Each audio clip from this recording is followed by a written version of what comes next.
Baik, bagaimana kabarnya pagi hari ini, anak-anak? Baik, Pak. Alhamdulillah baik, Pak.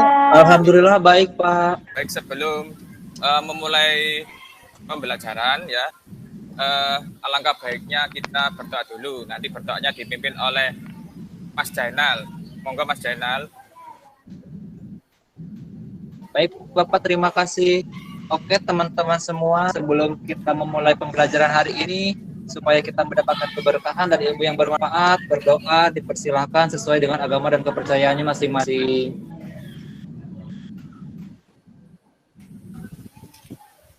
Hai, beri salam. Assalamualaikum warahmatullahi wabarakatuh. Waalaikumsalam warahmatullahi wabarakatuh. Baik anak-anak, sebelum kita itu memulai pembelajaran, dicek dulu ya, kursinya, bangkunya masih bersih atau sudah kotor atau sudah dibersihkan, tolong dibersihkan ya. Ya, Siap. Pak. Ya, Pak. Siap. Siap, Bapak. Baik, Bersih, bersih Pak. kira-kira? Sip, Pak, meja saya. Meja masjid, Pak, banyak sampah makanan. Oke.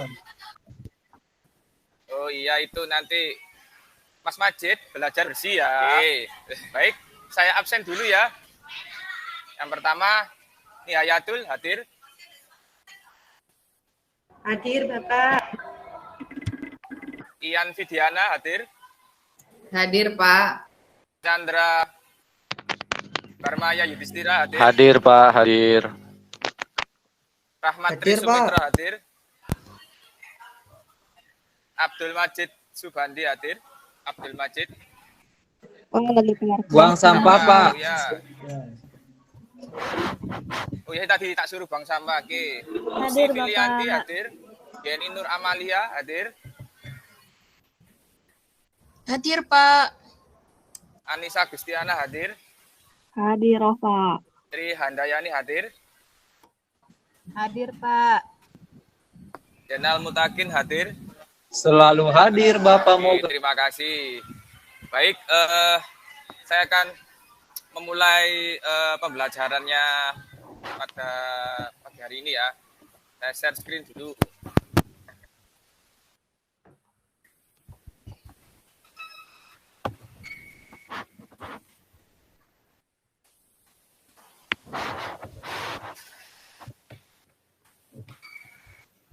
Baik, tujuan pembelajaran. Oh ya, sebelum memasuk materi tentang UD,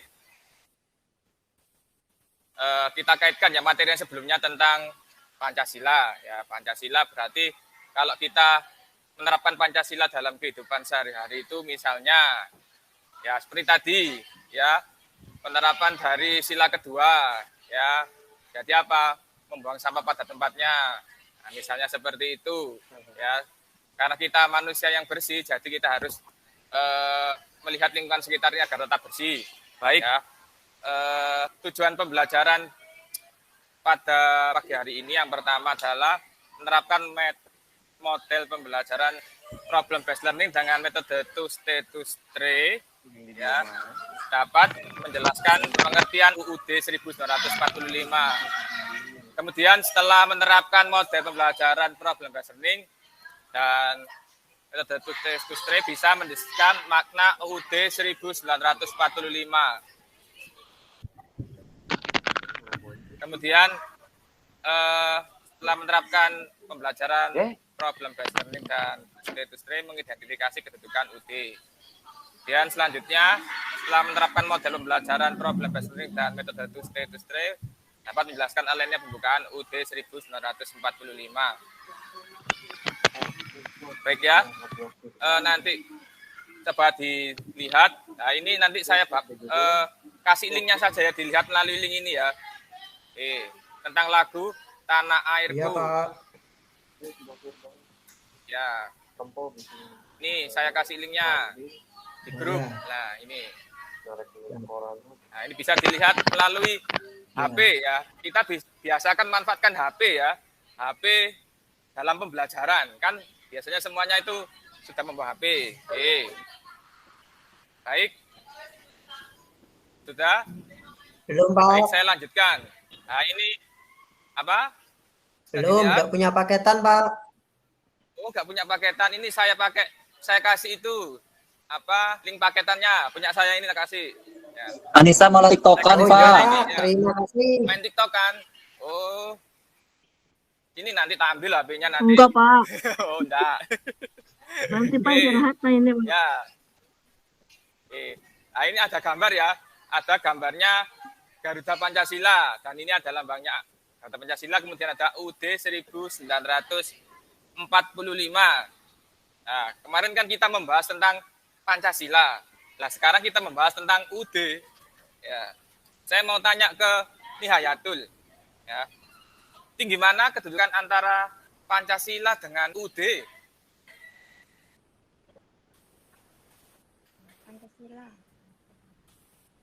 Nihayatul. Lebih tinggi Pancasila, Kenapa kok Bapak. tinggi Pancasila? Ya, karena Pancasila itu merupakan sumber dari segala sumber hukum. Sedangkan Undang-Undang Dasar itu merupakan hukum. Ya, pinter sekali. Ya, selain sebagai dasar negara, Pancasila juga sebagai sumber dari segala sumber hukum. Baik,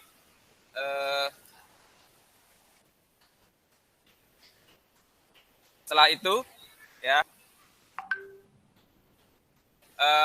kita membagi kelompok ya. Kita bermain yang namanya to stay to stray. Sebelum itu, saya akan menjelaskan sedikit ya materi tentang UUD 1945 sebagai bahan kita pembelajaran to stay to stray nanti. Nah, ini tentang konstitusi ya. Ya, konstitusi itu lebih tepatnya adalah hukum dasar ya, hukum dasar atau pegangan dijadikan penyelenggaraan negara. Kemudian ada beberapa ahli ya konstitusi, ini ada C.F. Strong, Casey Ware, dan S.E. Wiener. Nah, ini konstitusi adalah kumpulan prinsip atau asas berdasarkan keputusan pemerintah, hak masyarakat dan serta hubungan keduanya.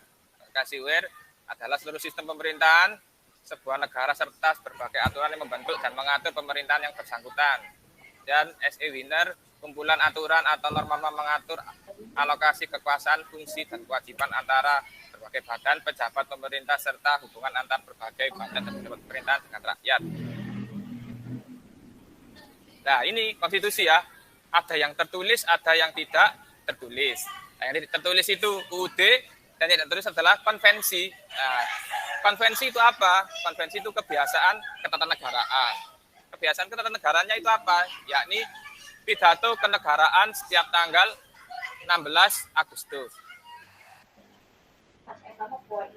Nah, ini ada makna lain pembukaan UUD, ada pokok pikiran pertama, kedua, ketiga, hingga keempat. Ini ya. Dan ini ada sesuai dengan pokok pikirannya. Ini pokok pikirannya sila pertama, alinea pertama itu sila ketiga, dan pokok pikiran kedua sila kelima, pokok pikiran ketiga sila keempat, pokok pikiran keempat adalah sila ke-1 dan 2. Nah, ini ya, makna alineanya menjadi sumber motivasi atas tekad perjuangan bangsa, menjadi sumber cita hukum, dan mengandung nilai-nilai universal yang ditinggalkan oleh seluruh bangsa di dunia, kemudian menjadi sumber motivasi, aspirasi, serta perjuangan bangsa.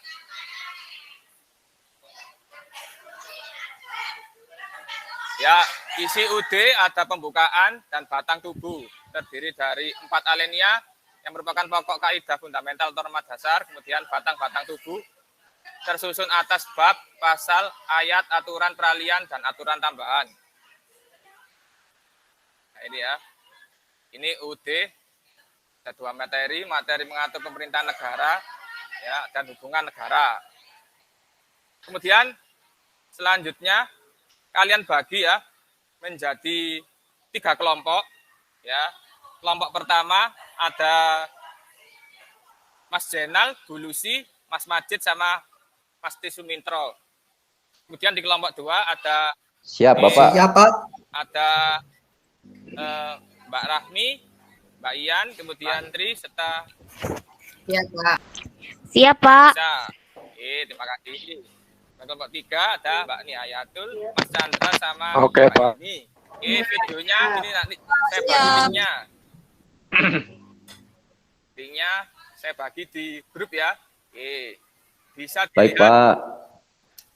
Nah ini linknya pembelajaran terkait dengan pelanggaran lalu lintas. Ya. Di pelanggaran yang di lalu lintas ada yang menerobos lampu lalu lintas, ada yang nggak pakai helm, ada yang tidak membawa SIM. Nah ya itu ya.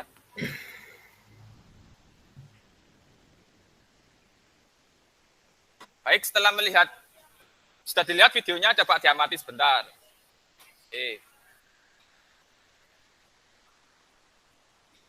Kita belajar memakai HP biar HP-nya tidak dipakai TikTok ya, TikTok, apalagi lihat Instagram dan sebagainya.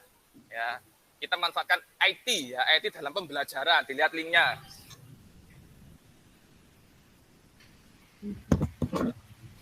Oke, sudah? Sudah, Pak. Baik. Sudah, Pak. Ya, Pak. Ini, Sudah.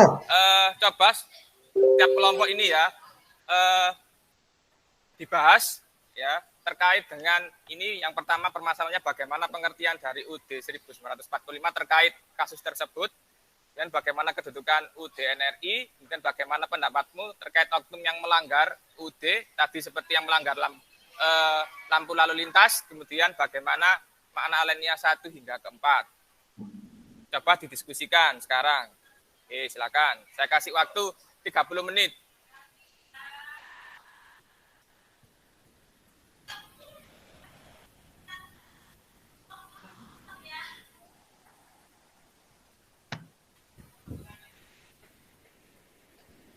Oke, sudah? Sudah diskusikan? Bentar, Pak. Belum, Pak. Oh, belum? Oh iya. Masih nulis, Pak. Masih nulis? Oh iya ya. Aduh. Ya kita harus mengerti kondisi sekolah Ya, kita ya Pak, seperti betul, ini Pak. ya. Ya mungkin keterbatasan internet juga, tapi kita berusaha agar kita bisa belajar meskipun lewat pembelajaran lewat HP ya. Oke.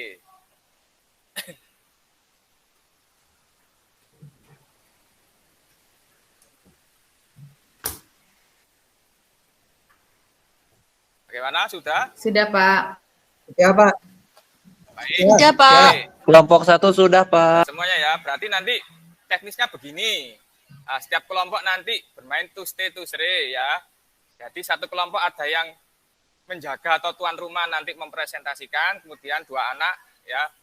Dua anaknya itu berkunjung ya. Ya berarti kelompok pertama yang tuan rumah itu mempresentasikan, kemudian dua anak lagi berkunjung ke kelompok yang lain. Ya, berkunjung itu ngapain? Nah, berkunjungnya nanti bisa memberikan kritik, saran ataupun solusi terkait permasalahannya itu. Ya, bebas. Oke. Oh, ya, Pak. Baik. Oh, Kirain berkunjung pinjam uang, Pak. Itu kalau hari raya itu ada uangnya itu. Oh, iya, iya, iya. Soalnya teman saya kalau Pinjam berkunjung uang, ada Pak. pinjam uang, Pak. Oke ya. Silakan. Silakan berkunjung ya. Oke. Baik, Kemudian yang Pak. tuan rumah itu silakan mempresentasikan. Presentasikan hasil dari diskusinya tadi.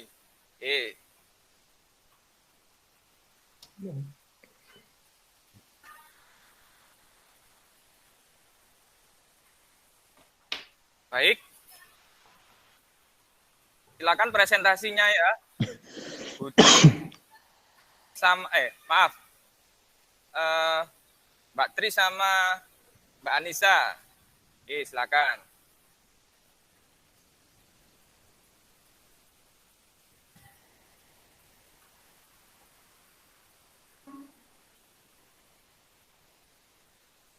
Nanti Pak Jenal sama Mas Jenal sama Mbak Lucy memberikan kritik dan saran.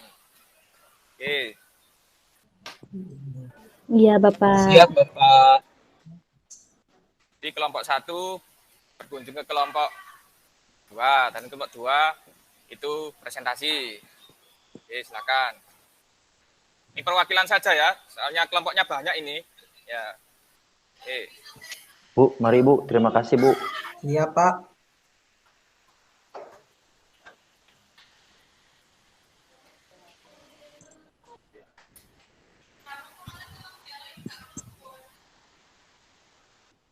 Berkunjung Pak, banyak ngasih kritik bukannya saran. Ya. Silakan yang presentasi. Siapa?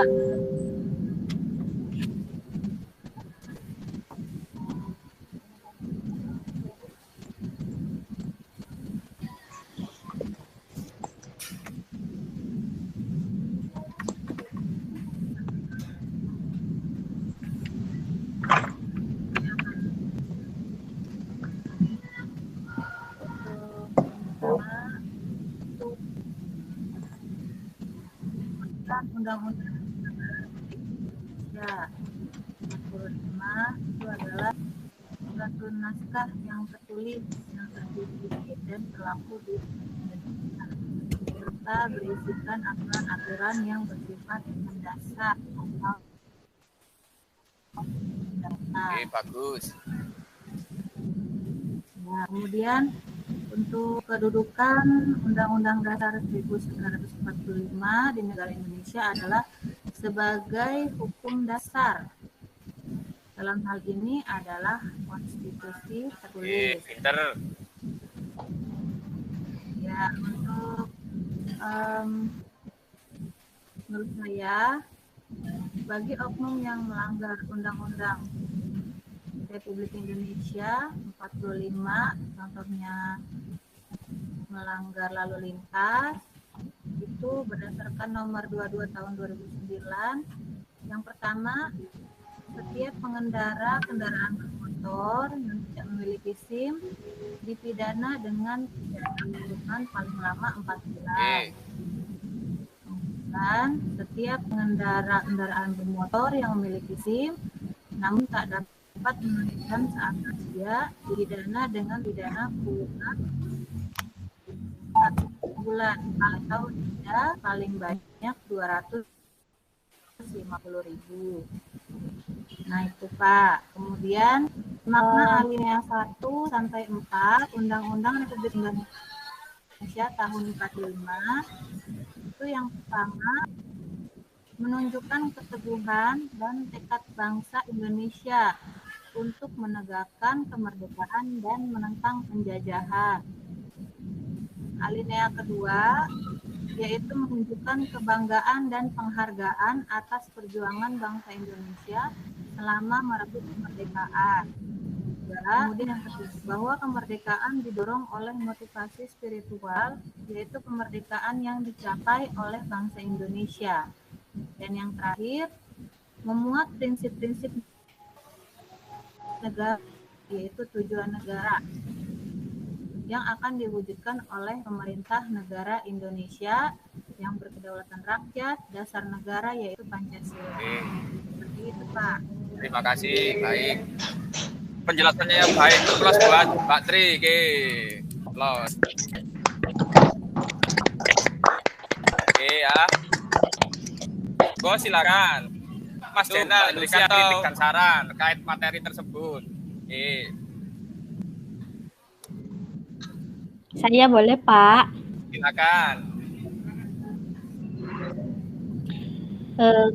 Kritiknya sih, sarannya sih sudah, hasilnya karyanya sudah bagus, ya sudah baik. Cuman mungkin masih kurang dari ininya kali ya Pak ya, belum terlalu dijelaskan lebih rinci kali ya Pak ya, sedikit lagi. Oh iya. Itu Pak. Terima kasih. Oke, terima kasih Mbak Lucy. Baik. Untuk itu, saya minta tolong ke Mbak Anissa untuk menyimpulkan terkait materi yang telah dipresentasikan oleh teman-teman tadi. Silakan Mbak Anissa.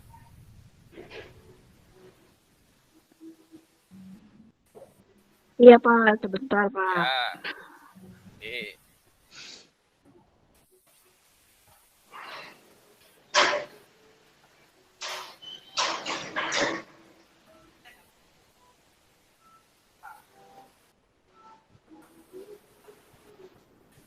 Jadi kesimpulannya, kalau menurut saya tuh, kalau undang-undang itu adalah hukum dasar, Pak. Ya, Lalu konstitusi itu tertulis dan semua peraturan yang ada di bawah undang-undang nomor 22 tahun 2009 tentang lalu lintas. Itu bukan, Pak ya? ya. Angkutan jalan harus berpedoman kepada undang-undang. Pokoknya intinya itu, Pak, harus berpedoman kepada Undang-Undang Negara Republik Indonesia tahun 1945. Seperti Terima itu, kasih, Pak, Mbak menurut Nisa. saya. Baik, Iya, Pak. saya simpulkan ya terkait Iya, pembelajaran Pak. pada siang hari ini ya, bahwa UUD itu merupakan hukum dasar atau bagian dari konstitusi ya. Konstitusi itu ada dua, tertulis dan tidak tertulis. Nah, yang tertulis itu UUD 1945 dan yang tidak tertulis adalah konvensi. Konvensi itu apa sih? Konvensi itu kebiasaan ketatanegaraan. Nah, kebiasaan ketatanegaraan di negara kita apa? Yakni pidato kenegaraan setiap tanggal 16 Agustus. Nah, sedangkan tentang UU nomor 22 tahun 2009 tentang lalu lintas yang terkait dengan kasus yang tadi, lalu lintas dan angkutan jalan, itu harus berpedoman kepada UUD. Karena UUD juga merupakan hukum dasar. Ya. Baik, untuk refleksi ya, pada siang hari ini, saya minta tolong ke Mbak Lucy. Silakan. Ya, Ibu. Iya, Bapak. Pembelajaran hari ini sangat menyenangkan, Pak. Ya, karena kita menggunakan metode to say to stray, kemudian yang paling disenangi juga kita bisa menampilkan karya-karya kita yang dikunjungi oleh teman-teman kita, Pak. Oke, terima kasih. Sama-sama, Bapak. Nah, untuk materi selanjutnya, ya, itu kita membahas tentang penetapan dari UUD NRI 1945. Baik, untuk doa saya minta tolong kepada Mas Tri Sumitro, Pak. Mas Rahmat Tri Sumitro. Ya, ya Pak. Teman-teman, untuk akhiri belajar kita pada siang hari ini, mari berdoa menurut agama dan kepercayaan masing-masing. Berdoa dipersilahkan.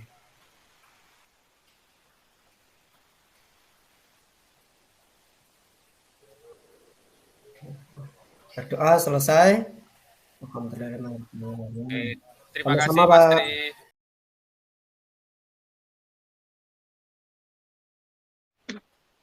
Selanjutnya Pak Moga. Pak Moga ada di tempat ya? Ya ada Bu. Ini pakai HP saya Bu tadi terputus pakai laptop. Oh iya, yang terkait dengan ini apa? Jaringan lah jenengan. Pak, nanti waktu PPL betul-betul dikondisikan jaringannya stabil. Kalau nanti panjenengan pas PPL jaringannya nggak stabil bisa terputus-putus, nanti bingung mengedit videonya. Ini yang perlu saya ingatkan. Ya. Iya Bu, penting ternyata jaringan itu Bu. Ya gimana lagi? Iya, karena kita sistemnya kan daring.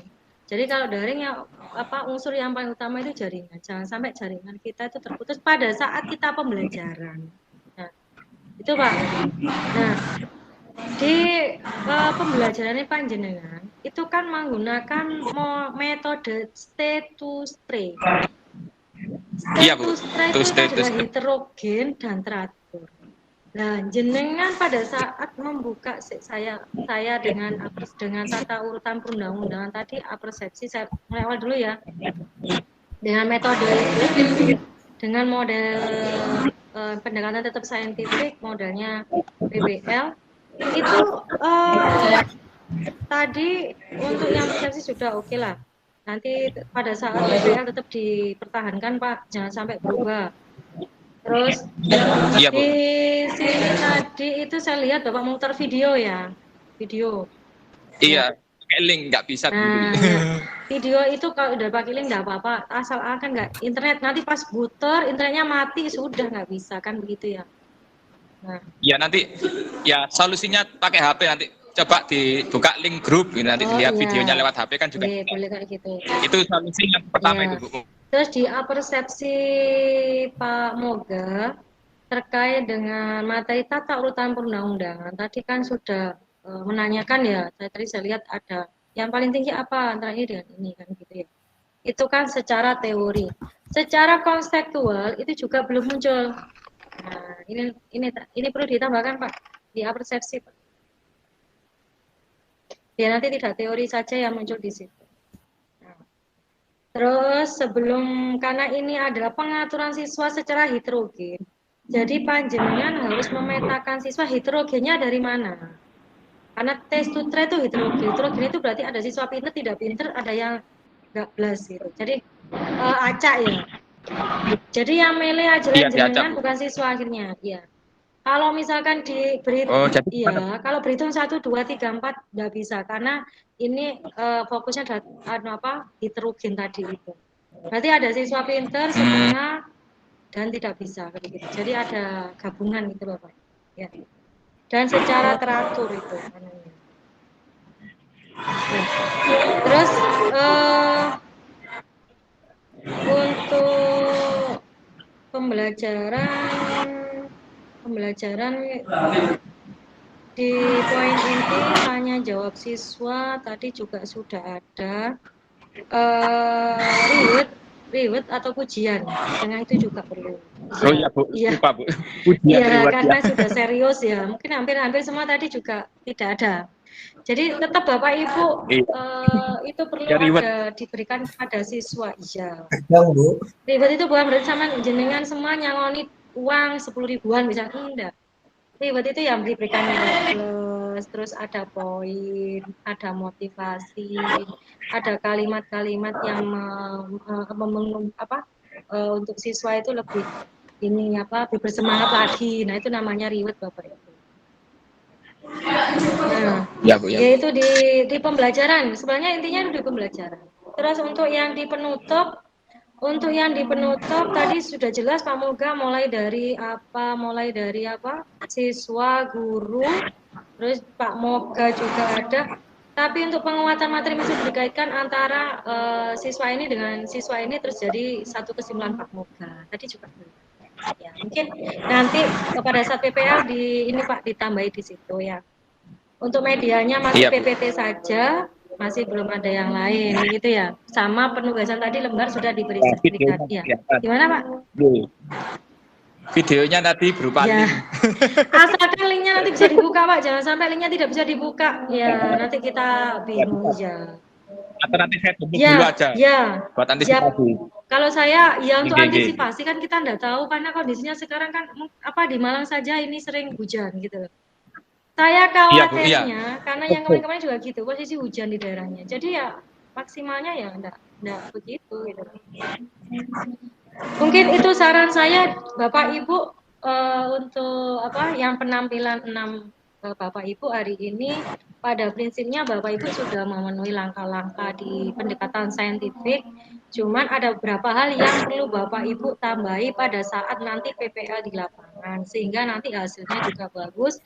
Dan jangan lupa pada saat PPL nanti sarana yang dibutuhkan Bapak Ibu itu adalah paling utama itu adalah itu pasti WiFi. Yang kedua itu adalah untuk